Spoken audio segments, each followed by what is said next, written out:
payat, di ba? Oh, lakay, ay kapsat, pasok ka. Tapos sabi ko, tol, kung totoo ba na ano, bla bla bla bla. Oo, tignan mo, pinakita sa akin yung listahan. Number 1, anak. Number 2, tayo yung mga Pinoy. Number 3, number 3, Anthony Castelo. Number 4, kung di ako nagkakamali, Marie Chris Vermont.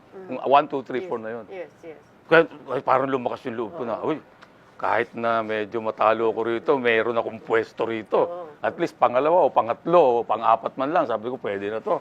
At makilala yung mga yan na. kalaban mo. Iniisip ko na yung magkano makikitain ko nung maitatayo ko na yung electronic shop. Wala na akong pangarap kumanta. Kasi wala na si Erpat eh.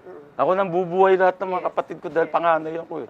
At that time, may anak na akong isa, si Shane. Ayun na, to cut the story short, rehearsal na. Rehearsal na, pinabukasan. Ano yung areglo?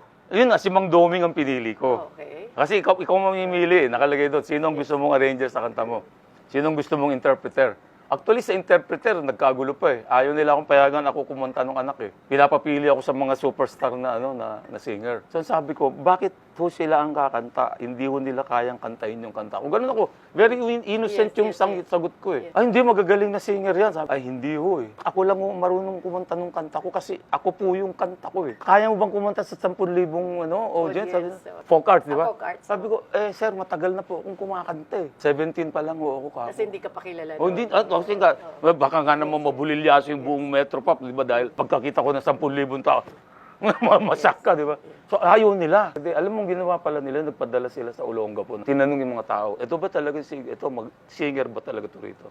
Tinuro nila, yan, siya ho yan. Freddy Folk singer, naka neon lights. Dahil sa dito, pumayag sila. Sino arranger? Si Mang Doming. Sabi ni Mang Doming. Oo, si Mang Doming. May bahay niya nun, nandiyan pa sa Espanya. Doon, malapit sa Cubao. Sabi ni Mang Doming, sabi niya, Iho, ano bang gusto mong areglo dito, Iho? Sabi ko, strings lang ho, Mang Doming. Yun po sanang parang dinuduyan lang po yung bata. Ganun, alam ko na, sabi niya. Huwag ka mag-alala, Iho, alam ko na gagawin ko. Sunod kami magkita doon na yung rehearsal, final rehearsal before the final, yung the live. Performance night. Ito na. So kasama na dun yung blocking, kung ano-ano, na hindi ko naman maintindihan pa ng mga panahon na yun. Kaming dalawa lang ni Heber ang pinakabagito doon, and Anthony Castelo. But that time, si Anthony nagkakaroon na rin ng pangalan. Sila Marie Chris, nagkaroon na, pinag-uusapan na sila. During that time, lagi ako nakaganon. Naiya ako na, puro sikat sila eh. Nakaganyan ako lagi. Tapos laging nasa tabi ko si Heber. That's why I was always called a loner. Lahat tumugtog, tuloy-tuloy yung paggawa nila ng mga sa folk arts. So yung nahanda na, the next day, finals na eh.